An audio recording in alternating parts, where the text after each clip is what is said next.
Can you paint us a picture of what life was like growing up on a 500-acre peat swamp in Elstow? It's really hard to now. I don't think, the context. I saw something the other day which made me really, really laugh. The government was going to now regulate people to go and feed their chooks with their kids on the farm and other chores they can do. And I was like, what? I mean, my parents have got videos of me chasing Angus cows across the paddock with gumboots up to my knees. I'm 4 years old, and I think this is bloody marvellous, it's and we grew up, I don't know, just in amongst what we did every day, and it sort of like seems so obscure. They don't want us doing anything, and can't play with anything, and like we were up to our eyes in shit all the time. A lot of regulations, hey? Well, it's just different. I think it's just hard to sort of contemplate. When I grew up, the road that we lived on was a gravel road, and it's now a main highway, the Aotearoa Road, which goes. A lot of people travel down it to go to the Coromandel for the holidays and bits and pieces. So, like, it's hard for people to even contemplate that at one stage it was still tea tree. And I can still remember ploughing the last paddock and breaking it in, which is sort of hard to even the contemplation. Wow. Yeah.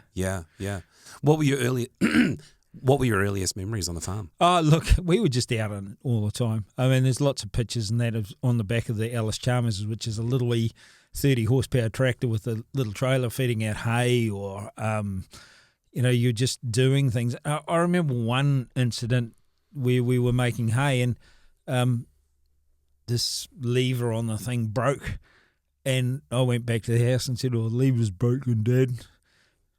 And he sort of looked at me and going, "Well, what are you going to do about it?" It was like, right. Oh, okay. So off we go and have a go at fixing it, And so you became very self-reliant. Yeah. Very quickly. A lot of ingenuity. Had to be. Which was sort of the theme of chapter 1 too. In a lot of ways, yeah. It is. There's a lot of things that people can't comprehend. I talked to a chap, one of the truck drivers came into work the other day, and he's got a peat block, and he goes, "You'll know all about staying out of the mud." And I go, "Oh, yeah." People just got no idea. God, I remember one day his truck came in off the farm to put some lime in, and he turned in this gateway, and I was jumping and waving my hands, and he just put the foot down, and he went about another 10 feet, and the front wheels just disappeared in the peat, and that was it was stuck. Yeah. Because they didn't have any idea of what it was like, and it was amazing. Like he got off the tracks, man, you just disappeared. What impact did Malcolm, your father's way of life and way of thinking, have on you with your approach to farming? I think it just became ingrained all the time. We were always looking at the same thing. I mean, at one stage there, Dad got onto these Bristol freighter, which was aircraft, and had these massive big round wheels. And they were going out of commission, and he got about 20 tyres. And because what happened was they were nice and round and these big wheels, and they wouldn't cut the peat. So if you had a heavy weight on it, the biggest thing about the peat was like if you had sharp edged tyres, it would just cut it and you just disappear into the dirt. Oh, right. And so Dad had observed this sort of thing. So then we had farm trailers with these big wheels. We had manure spreaders. Like all of a sudden, everything got Bristol freighter tyres on them. And so you just go, oh, okay. And we've still got, we're still running around with the same fertiliser spreader and the same trailers with the same Bristol freighter tyres on now. And I think we've still got half a dozen brand new ones in the shed, never been touched. So. Well, because he was an inventor, right? So that approach must have affected your life and how you started inventing as well. Well, it's the sort of thing, it's like, if you think that's normal, it is. And so you just keep doing it. Yeah.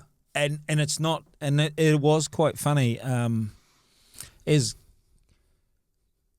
life goes on, people go, oh, you always looked at things differently. And I go, why? We were just wandering around doing whatever we did. And my grandfather probably instilled it in my father as well. Like he came from Ireland. He was a bridge builder, carpenter, and went farming. And they just built shit. Like that was the thing. I'd come home from school and I'd wander across the shed, and Pa would be there building stuff, and he'd be making a gate or fixing this, hold this and push this and that.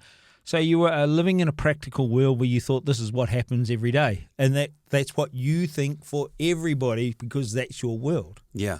And so it's so hard to even give a grasp, even for the people that lived 5Ks down the road. My friends at primary school, not one of them lived on a peat farm. Oh, la-di-da. Yeah. Because all of their farms were of a higher quality, yeah? Well, it was just, but they didn't know. And like they'd come down and they'd do something and you go, don't do that. And they go, why? Next thing they'd be stuck. And you go, Like quicksand. yeah, and you're going, well, I told you not to do that. Yeah. And they just had no concept whatsoever. And so you had people, if you were going to pick up hay on the farm and you get the rugby club to do it or something else like that, you had to be really careful about who drove the tractor and how they drove it and what was going on. Otherwise, you'd have a trailer full of hay and they'd stop at the gateway and I'd go, you don't stop when you got a trailer full of hay. No way. Doop. Yeah, you're in trouble. Yeah. Yeah, and they just like, what happened there? and that was, for us, it was just a normal sort of thing. So for us to go to a farm that trailers didn't sink and tractors didn't sink and all, they didn't have to clean drains and all that and go, oh, and so what was normal for me wasn't quite so normal for everyone else. Well, I've got to ask, how did it feel when your dad won the National Field Days Innovation Award? Because the converted dairy roller, the spinner drain cleaner, total classics. Yeah, well, see, that's what you get used to. I mean, it was, we were doing things differently all the time, but we didn't really realise. I mean, the converted boiler, I mean, it's got a hilarious story into itself. They went to tour a dairy factory and they rolled it off this landing onto the trailer, and it went down, and it didn't have fancy shocks, and it bounced, and it smashed the next door neighbour's garage, and it fell over.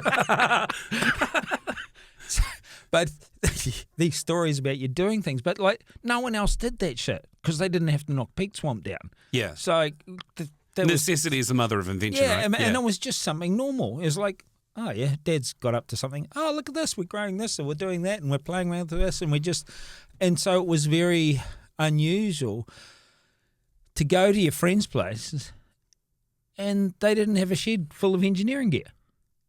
Yeah, right. And they didn't have it. Okay. You didn't, and they come to your place and they looked in the shed going, what's all that shit? And like you were just used to seeing tools and bits and pieces, whether it was woodworking stuff for par or, all these other things. You just got used to doing those sorts of things.